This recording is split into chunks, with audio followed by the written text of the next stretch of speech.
அதெல்லாம் நம்ம சமாதானம் எல்லாம் மாறும். நீ எப்போ மனப்பொருத்தனை வாங்கிட்டேனோ செவ்வாய் அங்கே இருக்குது, சனி இங்கே இருக்கலாம் பார்க்கக்கூடாது. பொதுவாக ஒரு ஜாதகம் எடுத்தனால 2ஆம் பாவம் குடும்பம் எப்படி இருக்குது, 7ஆம் பாவம் களத்திர பாவம், 8ஆம் பாவம் ஆயுர் பாவம் எப்படி இருக்குது, சயனம் 12ஆம் பாவம் எப்படி இருக்குது, 5ஆம் பாவம் புத்திர சந்தானங்கள் எப்படி இருக்குது, அதுதான் அந்த கிராஃபுக்கு நாங்கள் சொல்ல முடியும்.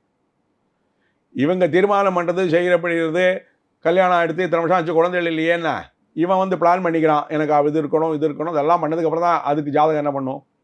கல்யாணமே எதுக்காகிறது, அந்த பிரஜோற்பத்திக்கு உண்டான ஒரு காலம் தருணம் வந்தால் தானே கல்யாணமே அந்த சங்கம் நான் அப்போ பண்ணிக்க மாட்டேன்னா அப்புறம் ஒரு வாழாவட்டம்பா ஒரு 12 இயர்ஸ் அந்த குருவுடைய அனுகிரகம் போயிடும். இப்போ திருப்பி அந்த 12 வருஷம் காத்துன்னு தான் இருக்கணும், இல்லை டாக்டர்கிட்ட போகணும், ட்ரீட்மெண்ட்டுக்கு போகணும், வெறும் மன உளைச்சல். இன்னொன்று, இயற்கையை மீறி ஒரு மனிதன் வாழ்ந்தால் அவனுக்கு துன்பமே.